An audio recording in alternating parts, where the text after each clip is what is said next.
right, we're live. All right, welcome to License to Steal. This is episode number 2. I'm Jeff DeForest. My man Toby is with me to start out the show. We'll have our handicappers coming your way, and hopefully we'll pick you some winners. We didn't do too badly last week, as overall, between the four guys, we went 7-7. So you're thinking, well, what good is that, DeForest? I had to pay the juice. But we did have a couple of guys that came out on top, and then we have a few of our folks are red hot so far this week. So we're hoping to make you some money and help you bury your bookmaker on the program. And we'll get into college football, some baseball as well, with the postseason underway and a lot of exciting action taking place there. And some pro football. We have a Thursday night game on tap, and we'll get a good long view of the weekend action as well, as we'll feature 4 different handicappers for you here on the show. But a lot of interesting stuff happening already, Toby. And I know you had a pretty good week, and I'm happy to see, I'm emboldened, I'm heartened by the fact that you young guys out there, the guys who are going to be taking over the industry, are big baseball fans. Are you a fan, or are you just betting the games because you want to have some action, and otherwise you'd be sitting there eating a box of Malamars or cookies or whatever and potato chips and have nothing better to do? But how did you figure out? I mean, you've gotten yourself a pretty good edge so far in the postseason in baseball. I'm definitely a baseball fan. I would say I'm more on the end of a junkie. I mean, I sit there watching the games, and on my laptop, I'll have a baseball savant page with all the stats from the pitchers, hitters, so I can see like the game trends, tendencies. So, I mean, that's ultimately how I got into the betting side of things. Just the numbers were all super interesting to me.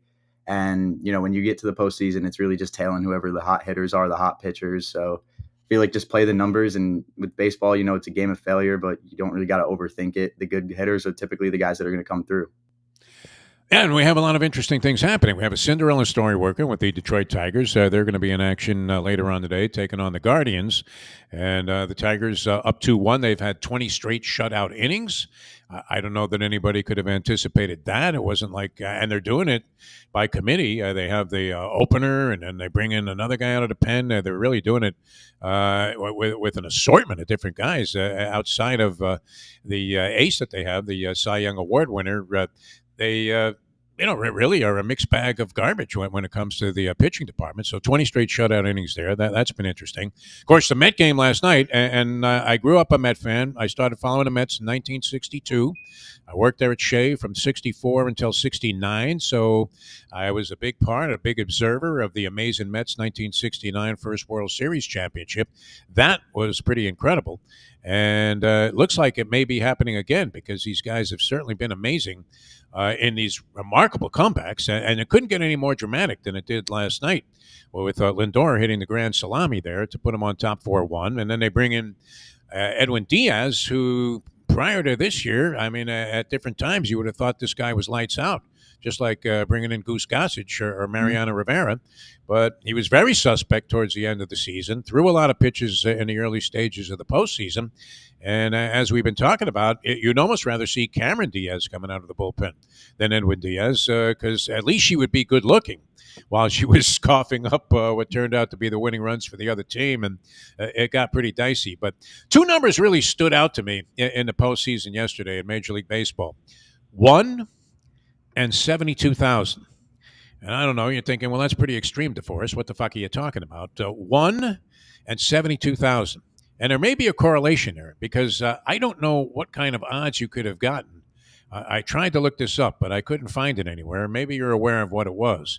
The odds of Giancarlo Stanton, who had a remarkable game last night. This guy resurrected from the dead, but he has so many problems with his legs that we know he's not running any faster than Fridge Perry might to first base.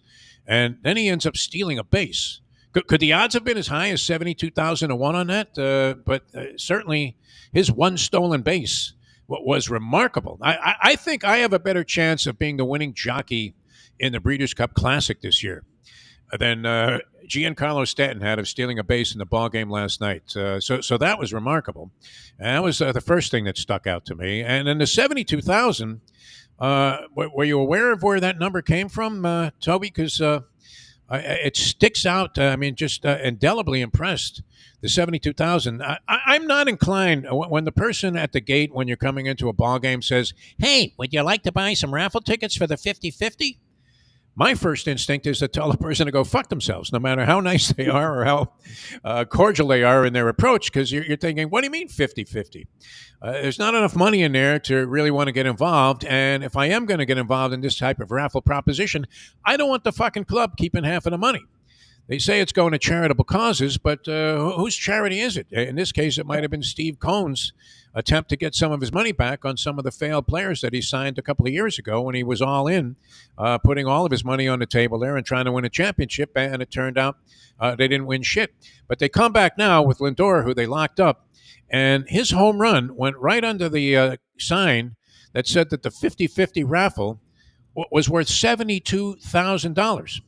Now, is that the total pool, or do you only get half of that? I mean, you're playing into a thing where you're going to get 36,000. That's still a nice score. I mean, even at Citi Field, it's enough to get you 4 hot dogs, 4 bags of peanuts, and 4 sodas, plus your tickets to the game.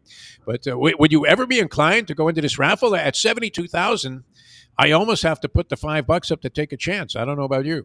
I feel like if we're sports betting the amount that we do, it would almost be wrong not to put the $5 in for a chance at winning something like that. I mean, it adds like a bit of a bit added entertainment to the game as well, because you're sitting there not just thinking about the game, you're thinking about maybe I could walk out with 36 grand too. I don't have that kind of luck. I mean, I really don't. In all the years that I've played lotto tickets, Powerball, Mega Millions, I never get one number. And if I win anything, those scratch offs isn't that the worst gift you could give somebody for their birthday or some kind of ceremonial thing where you're inclined to give them a small gift, and people they end up buying you a couple of $1 scratch off tickets, and then you have the moral and ethical question: if you win, do you owe that person any percentage of that? What do you think? No, you pretend you just don't even tell them that you won. You just let it slide. Yeah. It brings up another question that again popped up today when it comes to degenerate gambling. I had a guy text me early this morning. He lives in Las Vegas. He's a substantial player. I've seen him put as much as $500,000, $1 million on Super Bowl games and certain bets. He opened the season. He bet the Ravens against the Chiefs, and he put down $220,000 to win $200,000 on that ball game. And that, of course, was the game where the Ravens had a shot to win the thing. And at the end, if the player, the receiver, had been wearing the shoes that the Iron Sheik wore into the ring, he would have been in bounds and he would have cashed his ticket. But instead, he loses, and that's the way it goes. Meanwhile, this guy's got like $250,000 up in smoke. Now, maybe that's an amount of money that doesn't mean as much to him. Obviously, it doesn't, as it would to you and me. But he texted me this morning and says, I have a horse running that I own at Delaware Park in the 6th race named Majestic Eagle, and I believe this horse can't lose. Now, in my lifetime, I've probably received 1,000 tip horses. I've been going to the track since I was 15 years old, and out of 1,000 tip horses, maybe 5 have won a lifetime. It's been an ugly percentage. So I lost my voice just even thinking about it. All right, so are you obligated then to give that horse out to your friends and the people that you know that like to go to the track and indulge in this sort of thing? Do you have an obligation if somebody gives you a tip horse? Maybe you have to validate the source or go ahead and say, hey, this is a source that I really trust. But is it an obligation to give that horse out to some of your friends? What do you think? I don't know. I feel like that's just a case by case thing. Like, I don't know. You don't think you need to do a little vetting? I mean, if it comes from a clown, okay, yeah, you're just going to ignore it. You're probably not going to bet any money on it yourself. But do you feel an obligation to get this horse out? Which we did, and usually that horse gets buried. But in this case, just watched the race a little while ago. Horse jiggity jogged under wraps, paid $6.80, and we would have ended up making a score. I didn't have a dime on it, by the way, so that shows you how much faith I had in the thing. All right, but you say no obligation, or it's subject to whatever the circumstances are? I think just circumstances. I'm with you. All right, we're going to get into our agenda for the day here. And we have 4 outstanding gentlemen going to join us here on the program on License to Steal, help you make some money. And we bring on one of our favorites here when it comes to college football, the professor, who joins us now. Professor, how are you, my friend? Okay, we survived the hurricane. kind of buried myself last week, so I'm a little surprised I find myself here again. But looking for a bounce back, much like South Florida managed to completely miss the storm. How much of an omen was it for you? I mean, you started out on Friday night with what turned out to be sort of Syracuse a on the miracle money win. line. Yeah, I Syracuse wouldn't looked call dead in that a that ball game. miracle win. We were covering pretty much all the way. The money line obviously got very shaky at the end. For people who want to point out, there was a sort of a questionable call. Okay, well, if you took UNLV, you scored two touchdowns off of blocked punts, not one but two. Uh, how much more luck do you want? You want every call too? Like that's pretty. It's kind of begging. Just admit you were on the wrong side. As I recall, though, there was a genuinely dicey moment late in the ball game. Did not UNLV go up by 7, They did, and their defense. and they were getting 6.5? But Syracuse. there was like 3.5 minutes left in the game, and they hadn't stopped the Syracuse offense at any point during the evening. So no, I really was not particularly sweating the total outcome. I had two questions. Number one, would Cuse's coach go for it at the end to either win or lose us the money line? And two, overtime's always a little dicey proposition. So yeah, I wasn't particularly worried. I thought that one was pretty easy by my estimation. I mean, it went pretty much the way we wanted the whole game. The Syracuse passing offense too much for that UNLV defense pretty much the whole game. But the Syracuse punt team, I had its head thoroughly stuck up its ass. I mean, it's hard to factor in two blocked punts for one of which I don't know if you watched the game, Defo. One of which bounced like 40 yards after it was blocked. I don't know what the hell the stadium is made of at the Allegiant, but the ball bounced off the field like it was fucking flubber. So yeah, I, Well, I, I I mean, don't know do what you that was. consider it? I mean, you would think that winning a somewhat miraculous outcome in overtime would be a good omen I for the think if weekend. you call that a miracle, you haven't played very much. I've had much more miraculous wins and losses than that. I don't think that was that tough a beat or miracle a win. All right. Then we got to Saturday, and unfortunately, it was one of I'm the on the wildest wrong days. I'm on the wrong side of the biggest upset in the last 30 years or so. Yeah. Yeah. So it was pretty ugly. You were laying 22 with Alabama. Yeah. Missouri got hammered, and they were, I think, given a couple of points. I, no, And then Missouri was they getting, were getting but two and a hook. Yeah. we were on the wrong side of that game. We grossly underestimated Missouri offensive line's ability to handle the Texas A&M front four. That was one we were just on the wrong side. I don't know what the hell happened with Alabama. Is Vanderbilt good? Did the Alabama defense at halftime of the Georgia game get some zombie formula or something because they haven't played? I don't think they've gotten a stop since halftime of Georgia, and Vandy went up and down the field against some absolutely bizarre circumstances. That one. So again, you're on the wrong side of the biggest upset in like 30 years. It's a tough weekend. No doubt about it. All right, but this is what we're going to do. We're going to quickly rebound and recover here, Yes, we and are. interesting slate coming up again this week. So let's get to it. The professor, college football. What do you have for us on Okay. License to Steal? So what we've done so far this season is we opened up with a huge opening weekend, had a couple big plays, and I think we went 4 or 5 and 1 throughout the weekend. Have kept our head above water since then, but just not by much, just by a few units, and have been playing small. I'm telling you, we're going to open with this one. The first big boy play of since the opening week, and that takes us Saturday night to Kansas State, laying 3.5 to Colorado at Colorado. And we need to talk about this a little bit because this reflects what has happened with college football and lines over the last few years, where it has transitioned from lines driven by professionals, lines driven by big players, to lines driven by everybody who's betting $20 over the phone with DraftKings, with FanDuel, all the very hard rock down here. Because there is no team that the donkey public loves more than the Colorado Buffaloes, and there is no team that solid players, solid opinions. I don't look for spots to go against more than the Colorado Buffaloes. This is one of them. The preseason line was 9.5, which is probably about where it should be. Wow. Currently sitting at 3.5.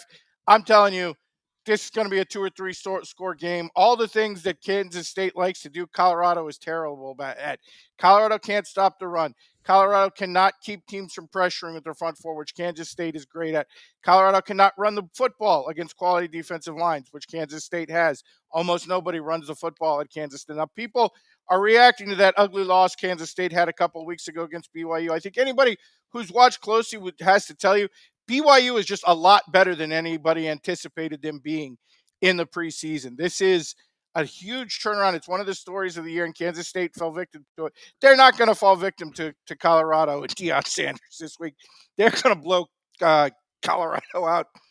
Honestly, I personally would make this number somewhere around the original 9.5.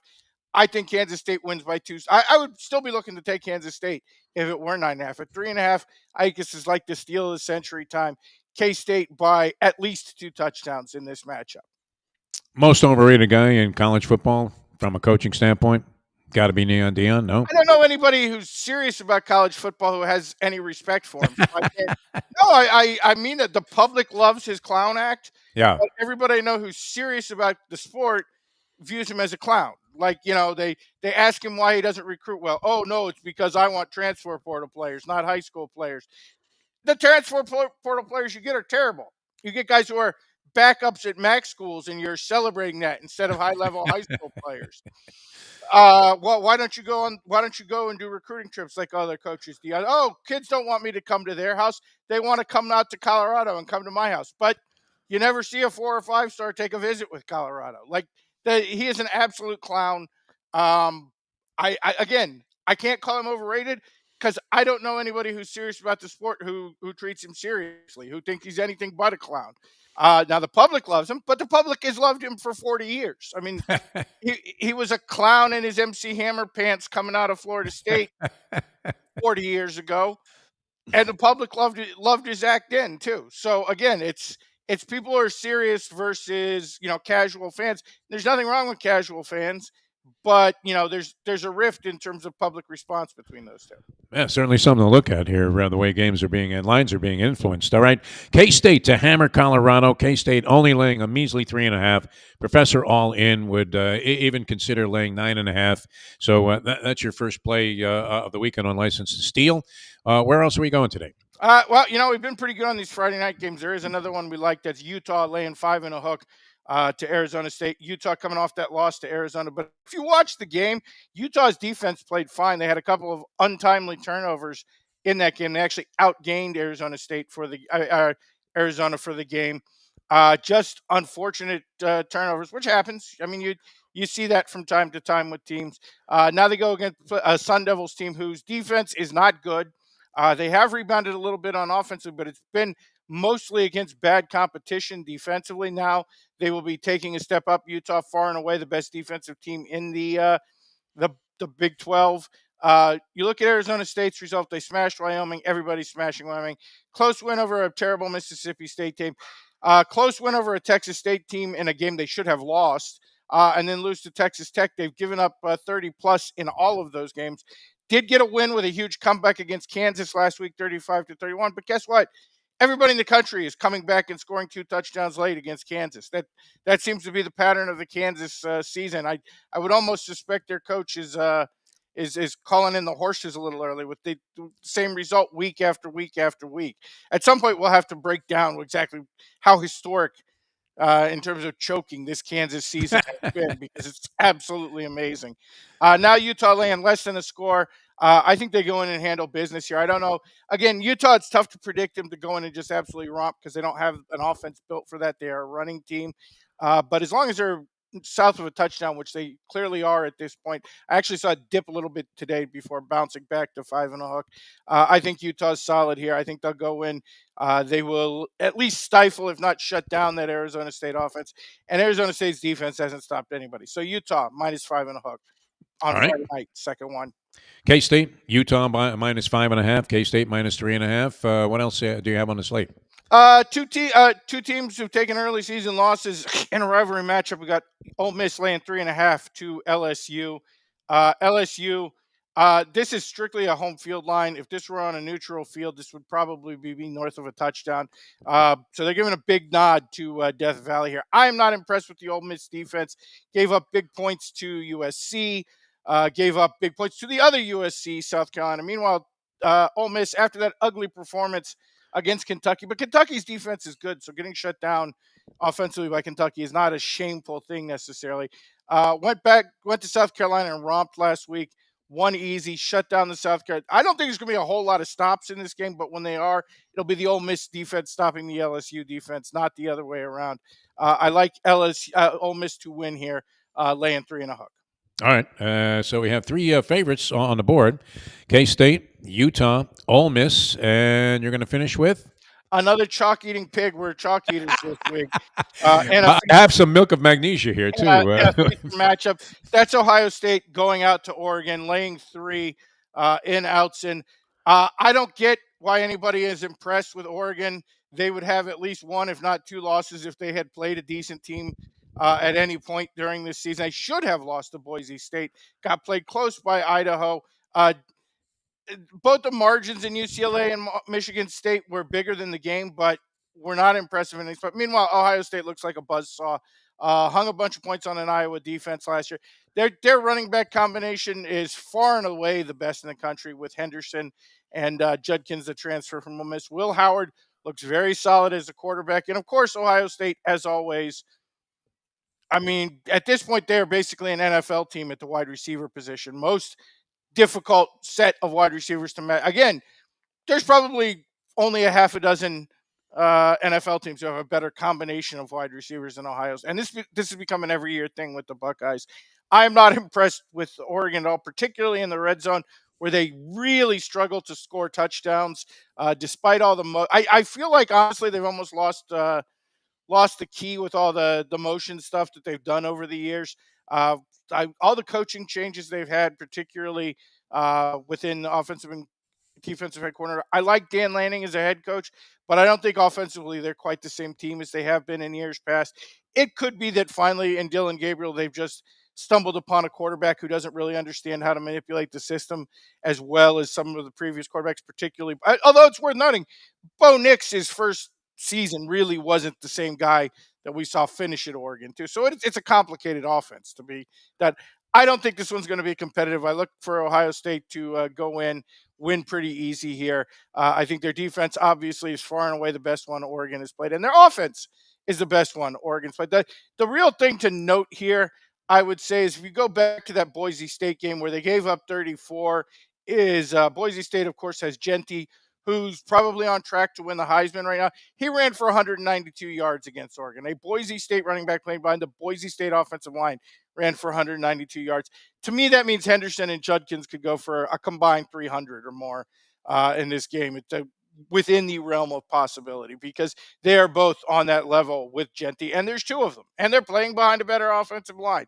So I look for that to be a very dominant matchup for the Buckeyes. That's our last one, Ohio State laying 3. All right, a quartet here. All favorites with slight margins. K-State minus 3.5, Utah minus 5.5, Ole Miss laying 3.5, and Ohio State laying 3. Professor, best of luck. I know it's going to be a good bounce back for you, and thanks so much for joining us here on the program. Good luck with your plays. All right, the professor, ladies and gentlemen. We swing right into the man who probably has the best hair in all of handicapping. In the entire degenerate world, there's no man that looks this good. And he looks this good for a reason because he's usually picking winners for us. 2-2 on the debut show last week, and bounced, nicely into a win late to get to that even level with Green Bay on a pro level. We welcome Scotty M into the show. Scotty, how are you, my friend? How the hell can you bring me on after you bring the Rain Man on like that? How can I compete with this guy with the stat breakdowns and the knowledge he brings to the table, the professor? Well, that's the beauty of License to Steal and a variety of people that we feature here on the show, because everybody has a little bit of a different approach.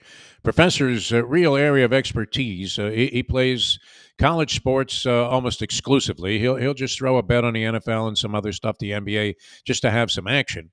Right. But really zeroes in and has for a long time on college sports. A dynamite on college football. I don't know that we've ever seen him have a losing season in the years we've been featuring him on the show.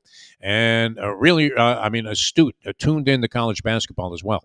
Feels that college game is a lot easier to pick than the pro game. And certainly, as you could tell, he knows his stuff. This isn't some guy that's just flying by the seat of his pants. How are you, my friend? How are you doing this week? Are you okay? The question is, we both made it. We thank God for that storm passing out.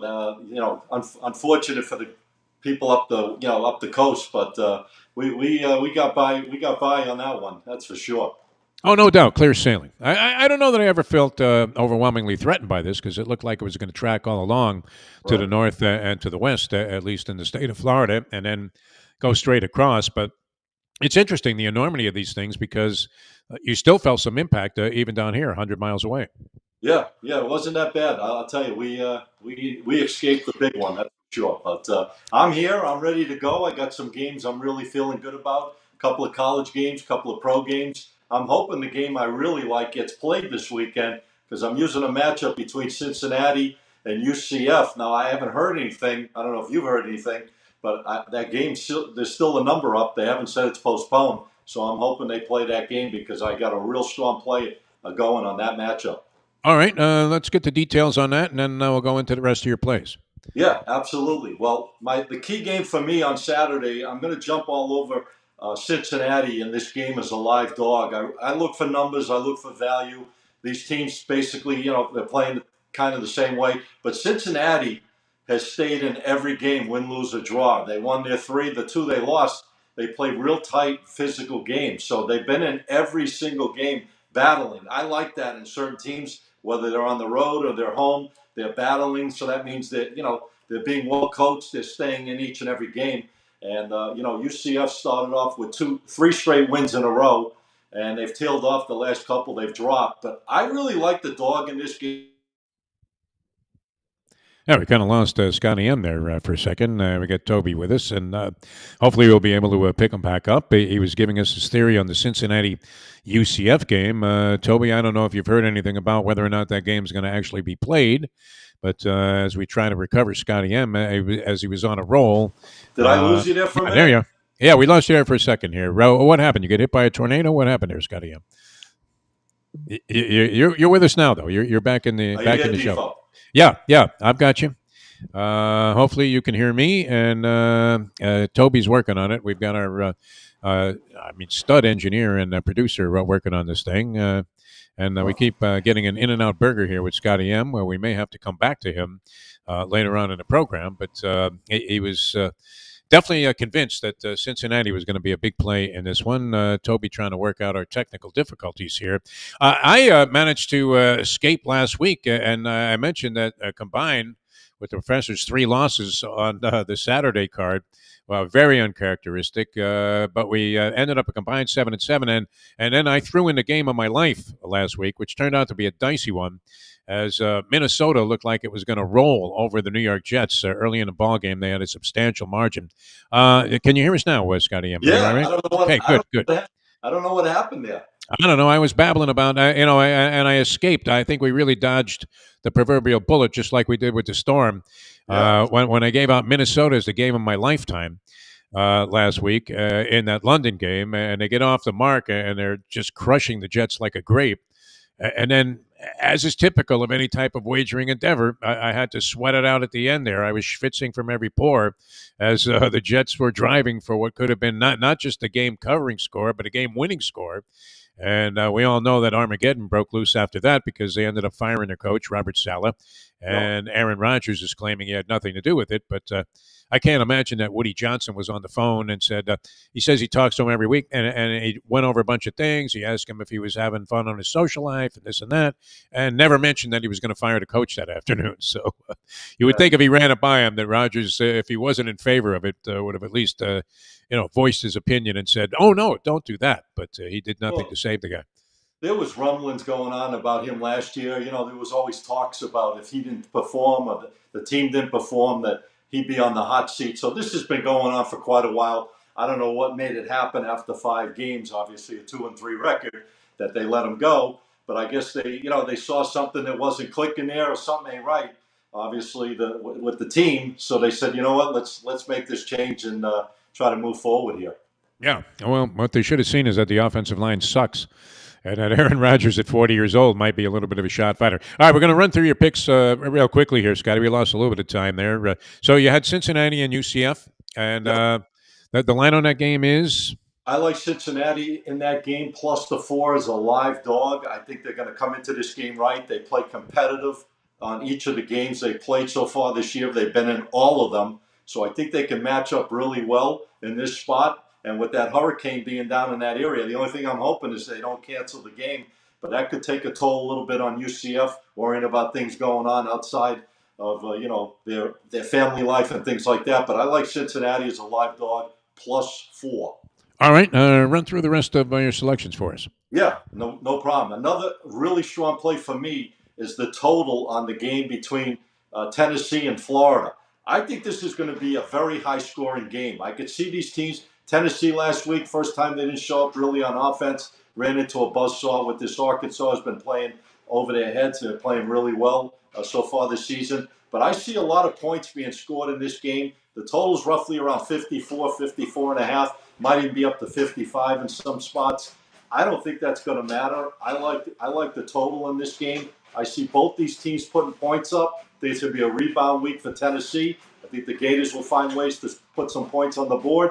So take the over. I would bring it down to 54 and a half. Go over. All right. Anything else that caught your eye? Yeah. Well, in the NFL, if you don't mind me jumping right to the NFL, I'll jump right in right now.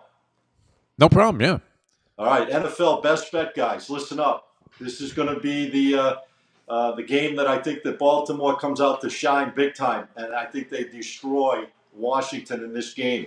The line on the game is 6.5. I think this is the game that Mr. Daniels is going to have some defensive schemes thrown at him like he hasn't seen yet. Baltimore needs that big defensive game. They haven't had it. They've been playing terrible on defense, great on the offense, obviously. And I think their offense is so high-powered, it's going to be hard for Washington to keep up with them in this game. So I like Baltimore to win this game by double digits. I think this is a little message sent out there. Baltimore's won 3 in a row. Yes, Washington's playing great at 4-1, but I think they run into a buzzsaw going back on the road in an environment like this. I like Baltimore easily in this game. And all right. Any other pro games?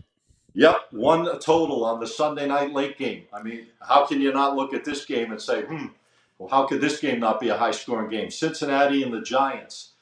Cincinnati, all they do is find ways to put points up, but they also find ways to let the other teams put points up. And I think the Giants are starting to move in the right direction, and I don't think the Giants can stop Flacco on the offense. So I could see both these teams pouring points on each other. They made the total about 48, 48 and a half.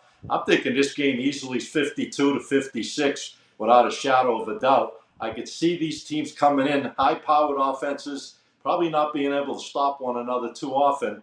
And I think Cincinnati does what they've been doing, which is popping at least 30 or more a game. And I think the Giants find a way to score at least 21 or more. So I like this game to go over in a big way. That's my fourth and final play for this week. All right, and you've been doing handicapping for over 30 years for your clients, making them a lot of money. How can people get in touch with you and take advantage of your services? Yeah, I appreciate that, Defo. The best way, guys, to check me out each and every day is just follow me on social media, my TikTok, my only account, because I've been getting knocked off by others. I don't know what the deal is lately, but there's a lot of clowns out there trying to knock off, taking my videos, putting it on their site, trying to get my followers. But my official TikTok page is SMPicks, Picks. You could send me a DM. Check out everything we do. If you're a serious player, you want to speak to me direct on certain things, if I could put you in the right direction, I'm all about trying to do the right thing. I've been doing this since the late 80s. This is what I do. It's the only thing I do. No, and you do it well enough. And like I said, with that head of hair, everybody's. It's always good to look prosperous. And one last thing before I go. Yeah, I'm heading to see my daughter up in Tuscaloosa for homecoming tomorrow, so I'm going to be at the Bama South Carolina game, checking out the scene. That is an unbelievable vibe. I've told you before. You go to a game in Tuscaloosa, it's a bucket list a bucket list adventure. Believe me, it's worth every penny. All right, well, do me a favor and piss on the Nick Saban statue on your way into the stadium, and express our sentiments about the guy when he was coaching. He's much more likable as an announcer now on ESPN. So, Yeah, he's pretty Scotty, good. yeah, Pretty good good. luck. Good luck with everything. Thank you so much for joining us. It's always a pleasure, my friend. Stay safe, guys. Be good. All right, Scotty M, ladies and gentlemen. So he likes a couple of totals, both games to go over. Tennessee and Florida in the college ranks. Cincinnati and the Giants on the pro level. He likes Baltimore minus 6.5.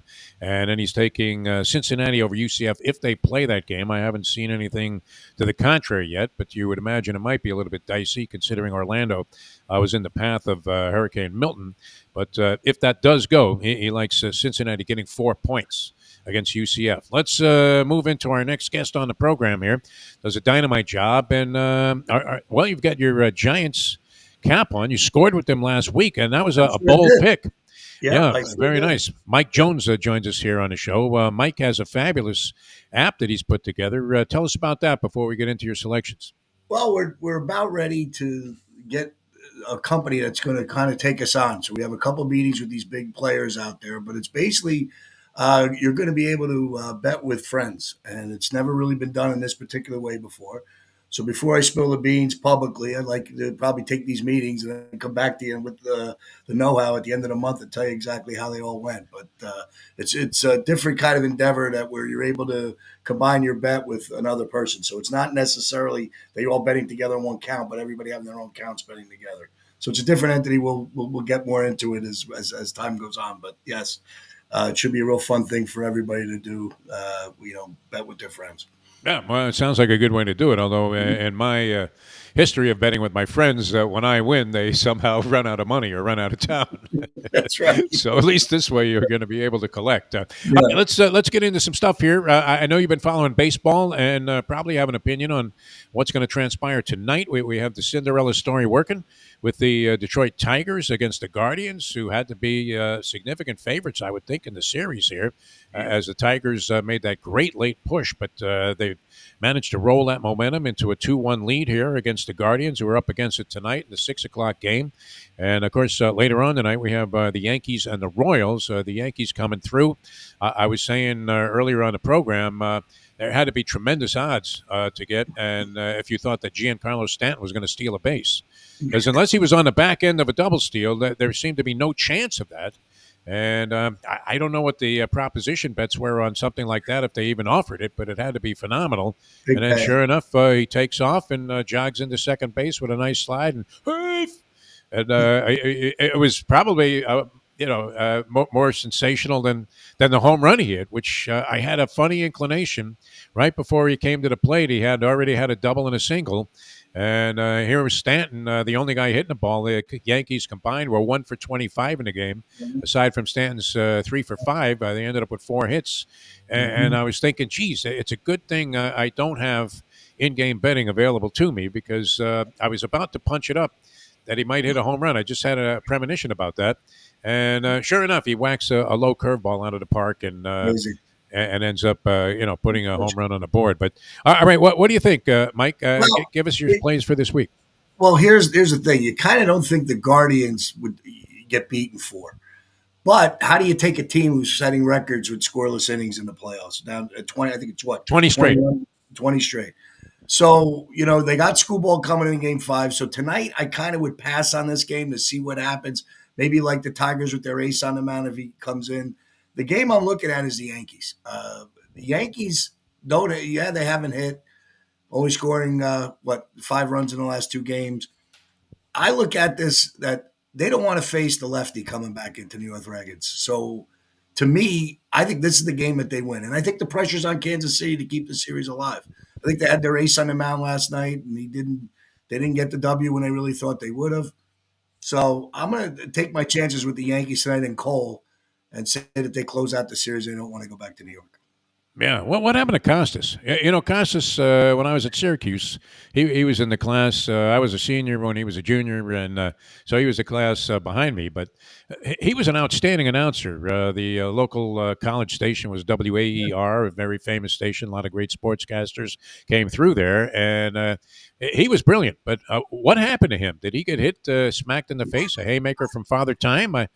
That You was know, some of the most. He sounded like John Sterling last night, did he yeah, not? Hey, it he is did. high, it is far, and He then did. you hear Susan jump in there, Susan Wallman. Oh, no, it's not Yeah. in the park, John. It's right there. The catcher's gonna get it. He's got his mask off, It's a and they shades of have to correct it. What happened to this guy? Shades of Rizzuto. I don't Yeah, know. I think when I look at it, I say to myself, he's been kind of put on a side for a while with baseball. They're bringing him back out. Major League MLB Network did, and he's not getting a major gig, and maybe he's still like he's thinking he's speaking to Mickey Mantle's doing Mickey's eulogy. That he still has the Yankees in there, and that's his thing. That's what he's going on. It doesn't make sense to me, but I keep hearing the clips because I'm back and forth with every other game and everything starting. But I do hear these things. Wow, that's coming out of him. It surprised me. But even his comments about Pete Rose, was that he still laid it to Pete Rose after he passed, but yet said I could see him finally going in the Hall of Fame. He should go. He said some positive things about Pete, which he never did before. I don't know. Next thing you know, he just seemed to be lost on the yeah, play-by-play. KC got that double in the corner, and you would have mhm, thought that there was insignificant that the ball was well into the stands foul, and yeah, it landed like 3 yards fair. He yeah. had no idea that was happening. All right, so you have the Yankees tonight. Give us the rest of your plays here, Okay. and we'll go ahead and hopefully make some money with them. All right. So going off the beaten path for me, I'm not much of a college football guy, but I really got a feel on a game. When I look at the college football, I've always watched the SEC being in Florida, so I follow it pretty closely. From a betting standpoint, I see some value in the Kentucky Vanderbilt game, and here's why. Usually, people want to get back off a team that just had a big emotional win, and when I was looking at that game, them popping Alabama last week, Vanderbilt, I saw something late in the game that surprised me. 5-point game, 3.5 minutes to go. Alabama with a couple of timeouts. And Vanderbilt actually ran the ball for 2 or 3 first downs, getting 6 yards a pop. I have not seen a Vanderbilt team push around a high quality defense in my life in 20 years watching SEC football. So I think they're finding something there with the new coaching regime. They brought in these guys from New Mexico State. Now, New Mexico State's not a football power, but they brought in the quarterback. And I've watched some interviews. I've loved this kid. I've watched him for a while. I think he's going to make an NFL roster, Diego Pavia. And I think he is the difference in this game to keep it close. I think Vanderbilt's coming. They went to double overtime against Missouri. No, they had a bad loss against Georgia State. They beat Virginia Tech, and I was telling you the story about how that was like my best bet of the year coming out. Heard all these great things about Virginia Tech, and they were never in the game and got blown out at Vanderbilt. So I'm going to take my chances. I like getting underdogs. I like big prices. Give me the 13.5 in Vanderbilt. All right, 13 and a hook, Vandy over Kentucky. We've got the Yankees prevailing tonight and closing out their series against Kansas City. Anything else that sticks out to you? I'm going to go to Sunday morning. We got to beat the book. We're going to start off here real early, go to Europe. And the home team, even though they're not the home team in this game, seems to be Jacksonville. They're playing a lot of games over there in Europe. I think they're pretty comfortable over there.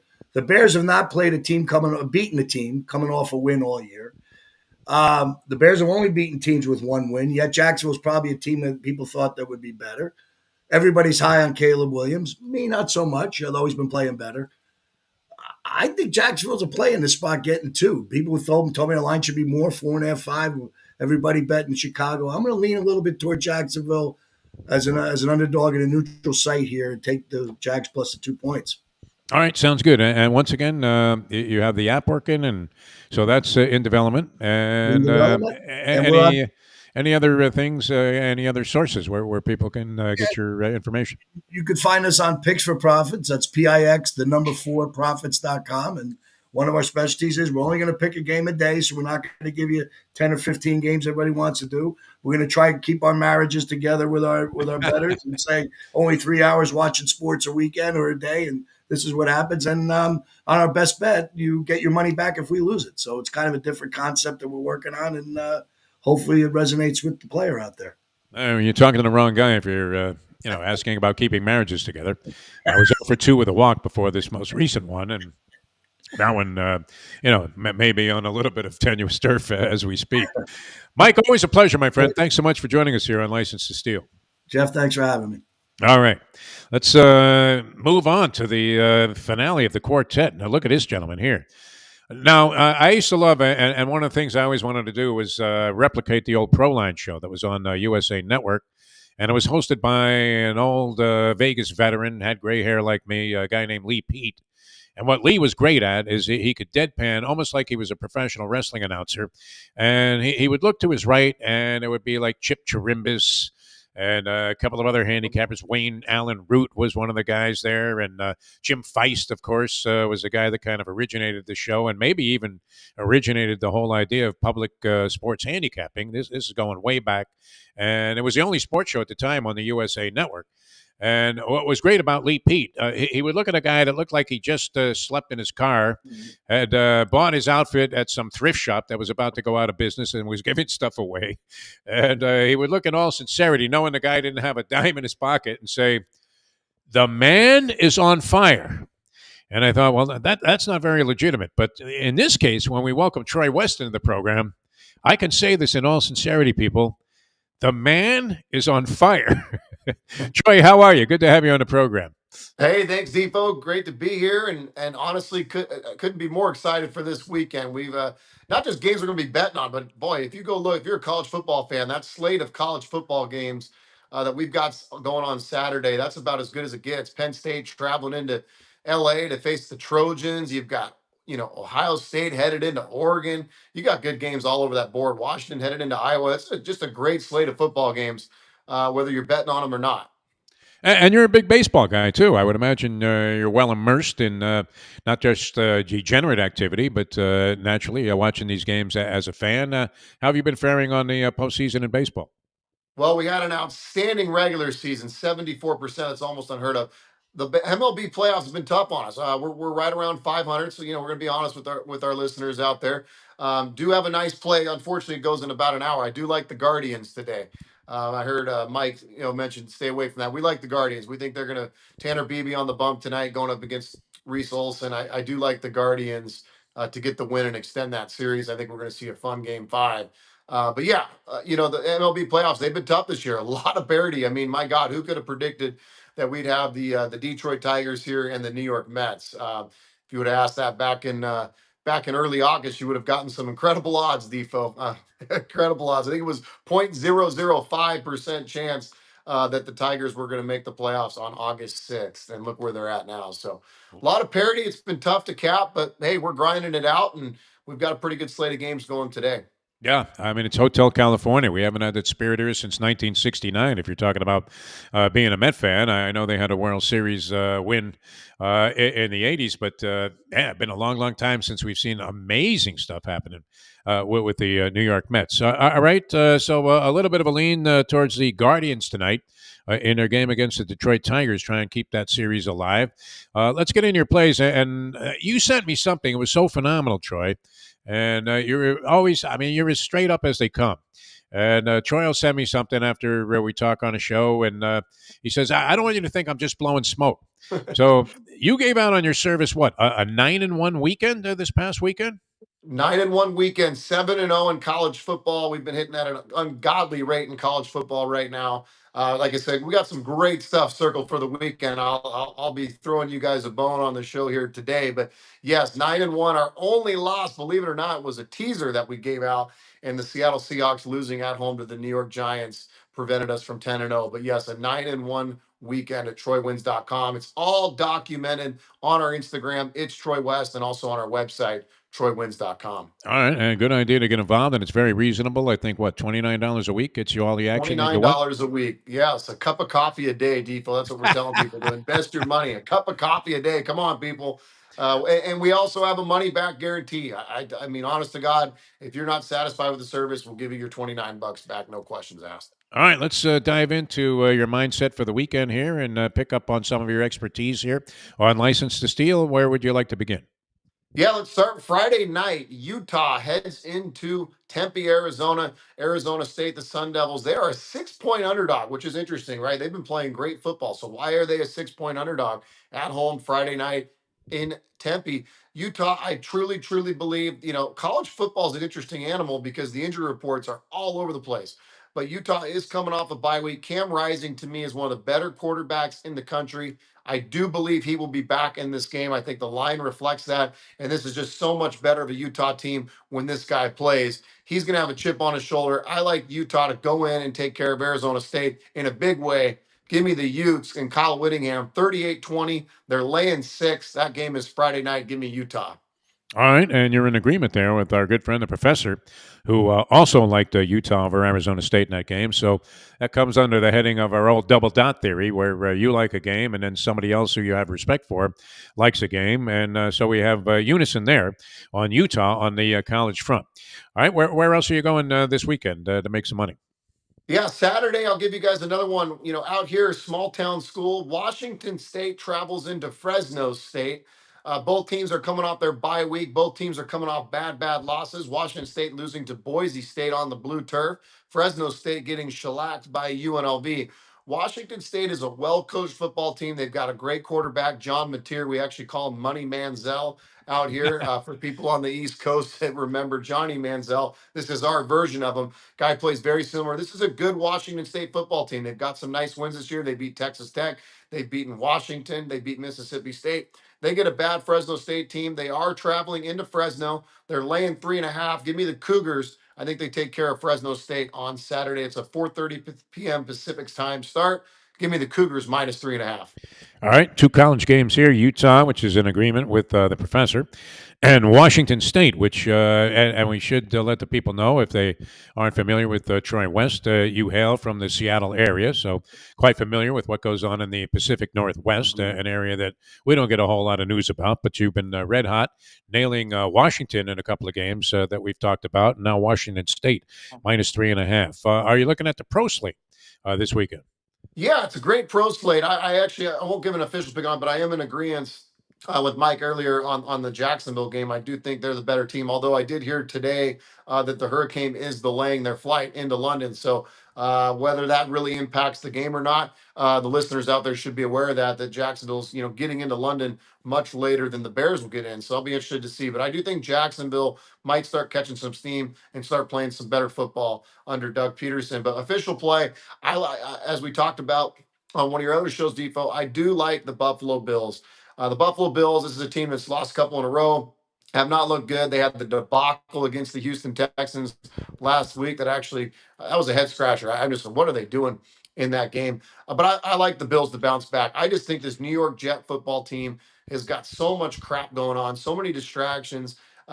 Whether it's good or bad for the locker room, I think that remains to be unseen with the firing of the head coach. They just demoted Hackett today. He's no longer the offensive coordinator.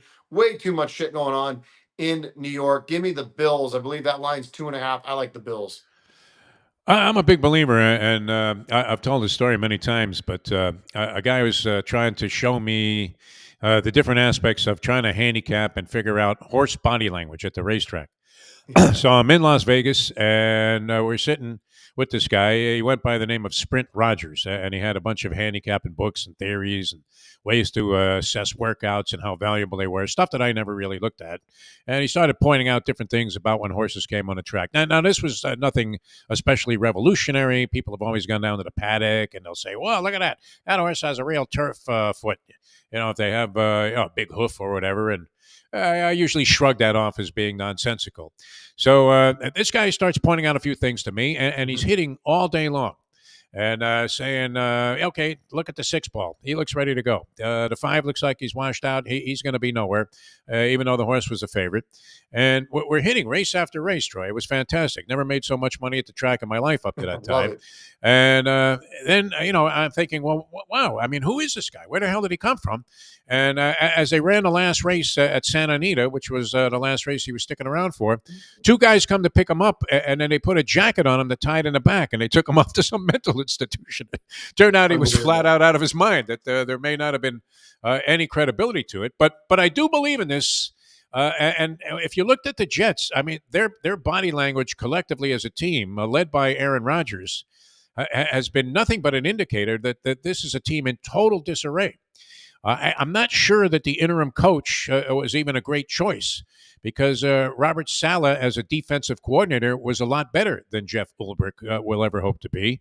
And their problem seemed to be with the offensive line. Yet, I don't know how much you would factor this into the equation. Since 2010, teams that have made a coaching change during the course of the season, in their immediate game after their initial start with the interim coach, are 15 and 12 straight up and 16 and 11 against the spread.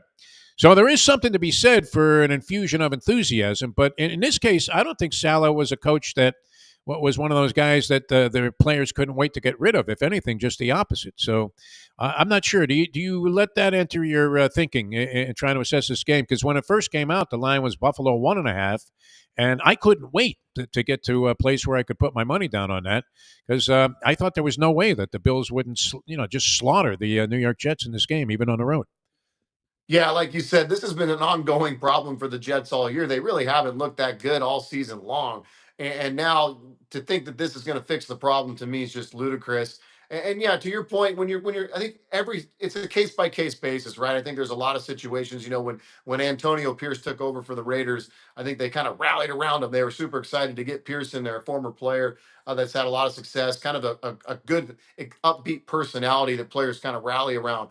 So I think it's case by case. This situation to me doesn't excite me as a fan, and I don't know how it excites the players either. And I'm not sure how the New York Jets think moving forward that this makes them a better football team. So that's why I'm fading them. Could be tough. Maybe they prove me wrong, but Monday night I'm going with the Bills. Yeah, and Josh Allen scheduled to play, even though we saw his Yeah. head bounce off the turf like he was being body slammed into the canvas by Bruno Sammartino. Yeah. Didn't seem to be that much concern about him being concussed. So if he plays, I don't see how this is going to go favorably for the New York Jets. And I'm with you. I'm all over the Buffalo Bills in that game. All right, a gambling question for you. I had a friend the other day. There was that sensational game where the Mets were playing the Phillies. It was game 2 of the series, and they come up in the ninth inning. They're down 6-4. It looks like they're pretty much Kaputski in this one. And a friend of mine clicks the button at 12-1 and bets the Mets to win the ball game. Which took a little bit of balls. He didn't have a significant amount of money on it, but he was going to pick up 12-1. That's always a good thing. And sure enough, they get this dramatic home run to tie the ball game, only to subsequently lose. Now, he was offered the early payoff on this. And instead of 12-1, after that home run left the park, he was offered a buyout at what would be the equivalent of 4-1. Is it advisable? I mean, what's your opinion on that? Because we always follow the line out of American Gangster. Quitting while you're ahead is not the same as quitting. So I don't know. What would your strategy or approach be in that case? My first instinct was to think, okay, you've got it at 12-1. Just bet like twice the amount of money or whatever that you need to cover your bet on the other team. And at the worst, maybe you reduced your overall profit down to 10-1 if the Mets prevail. But are you inclined? I mean, it's a Shakespearean question: to hedge or not to hedge. What would you have done in that spot? Well, I think again, case by case, a little bit, right? How are your finances lately, right? Yeah. I mean, if you How need the money, yeah, if cash you out right need the now. money, which I'll be honest, with the way sports gambling's blown up over the years, you see these DraftKings, these guys that got these long shot parlays. Most recently, I'm sure you saw the guy that won 100,000 on the Jamar Chase first touchdown bet on Monday Night Football just a couple of weeks ago, and he ended up not hedging. And God forbid, Chase did get the first touchdown, he hits for 100 grand. But I'm with you though. I'm one of those guys. If I've got a long shot of 12-1 and they're offering me some money up front that makes sense, I'm going to grab that money. There's nothing worse than getting so close, right? And then having, coming away with nothing. So I'm a big believer in, like you said, quit while you're ahead, right? If I'm going to get something back on my money versus nothing, I'm a big believer in hedging, to be honest with you. Yeah, I mean that's not a bad score getting 4-1. Just having a guy hit a home run for you, and you Correct. don't have to sweat the details. And of course, Philadelphia comes right back in the bottom of the ninth and gets their only victory of the series. All right, Troy, always a pleasure. Once again, where can people subscribe to your service? Because you've been just killing it all season long. Yeah, thanks a lot. Get to the Instagram. It's Troy West. Everything's documented there. We have a money group that we post all of our results each and every day. You can also go to the website, troywins.com. We've got a great community page there. We've got a great special right now, 7 days for $7. That includes all of our plays. There's no upsells, there's no gimmicks. We don't do any of that bull crap. no matter what package you're on, you're getting the same plays. So 7 days, $7. Get to the Instagram. It's Troy West. That's less than a cup of coffee by a That substantial is. I margin. hope so. Depending on where you're going, right? But All yeah. right. Yes, sir. Very good. Troy, always a pleasure, my friend. Thanks so much for sharing some time with us on License to Steal. You bet. Thank you, guys. All right, that's Troy West. So a lot of plays. We're going to bring Toby back into the equation here as we wrap things up on today's edition of License to Steal. What do you think, kid? Anything stand out to you? The Utah game was the one game that we had agreement on. What do you think? Are our guys on the numbers this week? Or The picks sound sharp this week. They sounded sharp the last time I was on helping out, and I took the Syracuse plus 6.5, and that smacked for me. So definitely going to be tailing the college football plays, and I'm in agreement with all these baseball plays too. So. All right, sounds good, my friend. Enjoy the ball games tonight, and hopefully you guys will have some great luck over the weekend. We'll do it again next week with License to Steal to set you guys up. Don't forget, we have our show Conversations, which debuted this week on Tuesday. That's going to be Tuesdays at 4. Our guest last week was Leslie Visser. Just brilliant storytelling by Leslie Visser throughout. I mean, what hadn't this woman done in her career? And coming up this Tuesday, a guy, I mean, think about this. You're just going to be finishing up at FAU. Imagine you're a young guy and you have to go back in time now. Probably the last guy that you'd want to deal with on a daily basis, if you go back to this period of time, would have been Bobby Knight when he was coaching Indiana. And so John Feinstein, who's going to be our guest and has written more books than I've read cumulatively in my lifetime, gets and really makes his claim to fame and introduces himself to the world by writing the brilliant offering Season on the Brink, which the title alone was enough to attract me to reading the book. And then he follows the Indiana Hoosiers around for a year while they're being coached by Bobby Knight, gets access that nobody else had. And he's just continued to find brilliant sports stories throughout his career. He, of course, was a big part of ESPN's Sports Reporter show with some of the illustrious people in the sports and print journalism world. So looking forward to that. Looking forward to that conversation on Tuesday right here with the Bleacher Brothers Conversations. That would be with me and our special guest this week, John Feinstein. Toby, thanks so much for doing this. It's always a pleasure seeing you, my friend. A lot of good stuff coming up with the Bleacher Brothers. And I know when we may as well tout your shows here, too, because obviously you guys, and I love this. I love young guys that are inspiring and inspired to be in a business. And then on top of that, they're sending it in true degenerate fashion. So when can we find you on the site? So I do a live show here on the Bleacher Brothers Sports Network called Back to the Dugout, a baseball show every Monday and Thursday from 2 to 3 p.m. I'll be live tomorrow. The hurricane knocked out my power last night, so I wasn't able to prep for the show today. But we'll have all the postseason recaps and predictions for the rest of the NLDS and the championship series. So if you want to tune in some baseball content, we've got that twice a week. All right, sounds great, my friend. And thank you so much for helping out today. Always a pleasure. Thank you guys for tuning in. We'll do it again next week on License to Steal with our handicapping crew. And until next time, I'm Jeff DeForest. Thanks so much for watching License to Steal.